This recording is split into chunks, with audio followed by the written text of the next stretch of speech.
Well, skyrocketing housing costs have many families in America living in a nightmare. You know, this is the biggest housing shortage we've ever had in the history of America. In 2018, a new report shows the United States is short an astonishing 7.2 million affordable rental homes for its lowest income residents, leaving millions of people competing for a shrinking supply of places they can actually afford. For every 100 extremely low-income renters in the country, there are only about 35 affordable homes available. And according to housing experts, not a single state in the nation is currently building enough to close that gap. The findings come from the National Low-Income Housing Coalition's latest annual report on affordable housing, which focuses on renters earning less than 30% of the median income in their area, roughly 11 million households nationwide. For these renters, the financial squeeze is relentless. Many spend such a large share of their income on housing that saving money for emergencies, education, or eventually buying a home becomes nearly impossible. Housing economists describe the situation as a structural shortage rather than a temporary spike in costs, meaning the imbalance between supply and demand has been building for years and is unlikely to disappear quickly. The study finds that belief in home ownership strongly shapes financial behavior. Renters who still hope to buy tend to save more, spend carefully, and work harder. And these renters represent a wide cross-section of American life. About 1/3 are workers employed in low-wage jobs that keep essential parts of the economy running, including service workers, retail employees, and healthcare aides. Another third are seniors living on fixed incomes after decades in the workforce. Nearly 1 in 5 lives with a disability, while others include students trying to finish school and caregivers supporting family members. For many in these groups, the search for affordable housing has become increasingly difficult as rents continue to climb faster than incomes in most parts of the country. Experts say the shortage is not simply about building more apartments, but about building homes that people at the lowest income levels can actually afford. Without subsidies or targeted programs, developers often cannot make the financial math work for deeply affordable housing projects. Construction costs, land prices, and financing expenses typically push new developments into higher price ranges, leaving the lowest income renters competing for older units that are already in short supply. This house behind me is listed for about $600,000. And while many high-end houses are being built at a steady pace, millions of Americans are struggling.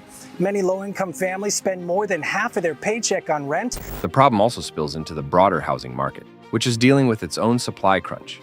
Estimates show the United States is short more than 4 million homes overall, a deficit that has been building since the early 2000s. After the housing crash more than a decade ago, construction slowed dramatically and never fully recovered to the levels needed to keep pace with population growth and household formation. Over time, that persistent underbuilding created a backlog of missing homes that continues to shape the market today. As supply lagged behind demand, home prices climbed steadily across much of the country. Mortgage rates and construction costs rose in recent years as well, compounding the affordability challenge. The result is a housing market where many households, especially younger ones, find themselves priced out of buying a home even as rents continue to rise.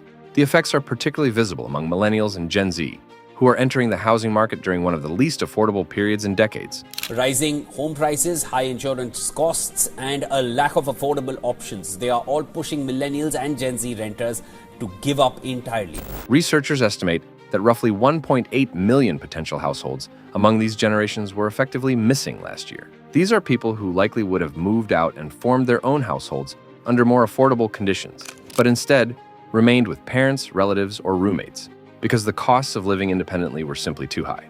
Household formation is a key measure economists use to understand housing demand.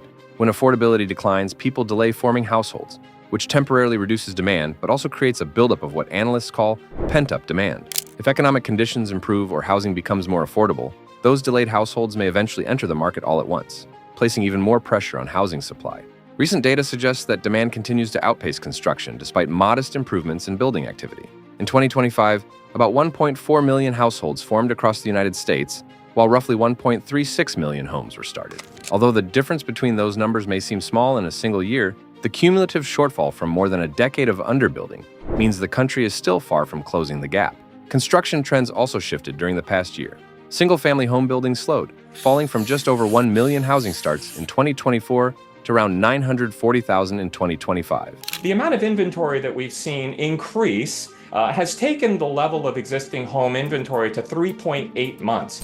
Meanwhile, multifamily construction, primarily apartment buildings, rose from about 354,000 starts to roughly 415,000 as developers responded to strong rental demand. The increase in apartment construction helped improve rental vacancy rates slightly, but the market remains relatively tight compared with historical averages. Builders face several obstacles that make it difficult to accelerate construction. Labor shortages in the construction industry have persisted for years, limiting how quickly projects can move forward. Material costs have also fluctuated, and tariffs on certain construction inputs have added additional expense.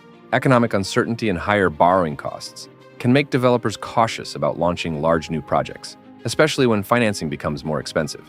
Regulatory barriers present another major challenge. Not only were we underbuilding for a decade, but then you get to the pandemic and there's this massive rush on housing. Zoning rules in many cities restrict the types of housing that can be built, often limiting multifamily developments or higher density projects that could add more units quickly. Lengthy permitting processes and local opposition to new developments can further slow construction, sometimes adding years to project timelines. These constraints are reflected in the country's historically low vacancy rates.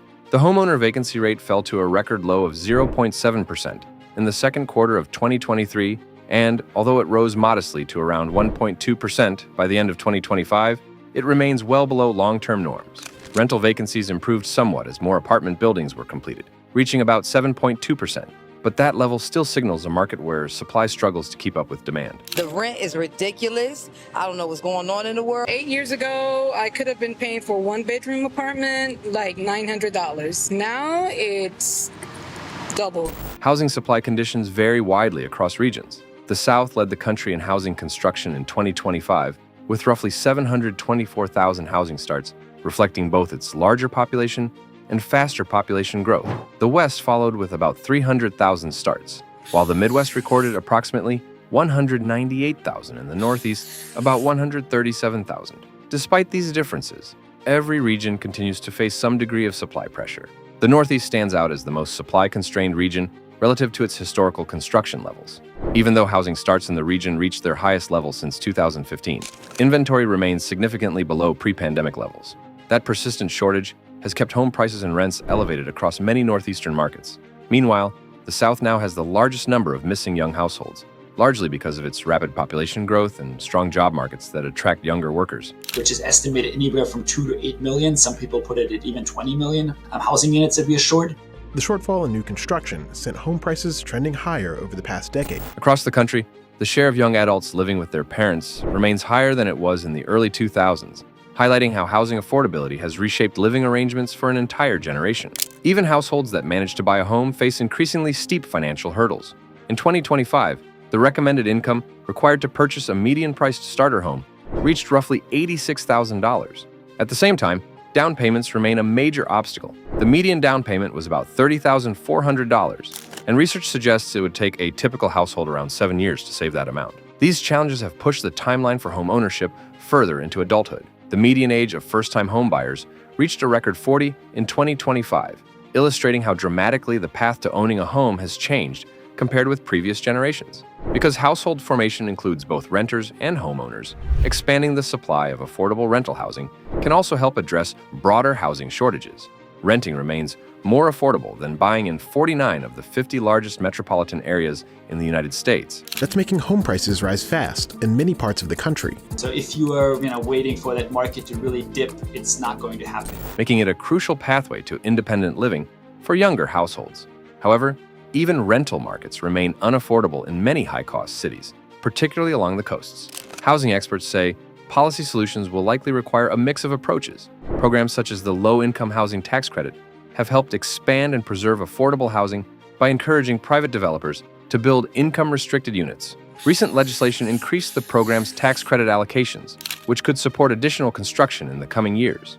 Still, experts caution that supply-side programs alone may not be enough to address the severe cost burdens facing the lowest income renters. Some policymakers argue that reducing regulatory barriers, streamlining permitting processes, and cutting red tape could help lower building costs and accelerate housing development. Others emphasize the need for expanded housing vouchers, rental assistance, and additional subsidies to ensure that the lowest income households can access stable housing. The debate reflects a broader question about how the United States should address one of its most persistent economic challenges. Housing shortages affect not only affordability, but also labor mobility. But neither stance seems to prioritize a key underlying issue. A lack of competition is also contributing to the low supply of housing. Economic growth and the ability of communities to attract workers. What remains clear is that the housing deficit has been years in the making, and closing it will take time. Analysts estimate that even under an optimistic scenario, where home construction increases dramatically and pent-up demand gradually fades, it could still take roughly 7 years to eliminate the nation's housing shortage. Until then, millions of Americans will continue navigating a housing market defined by limited supply, rising costs, and delayed milestones. For many younger households, the dream of moving out, starting a family, or buying a first home now depends on whether the country can finally build enough housing to meet the demand that has been building for more than a decade.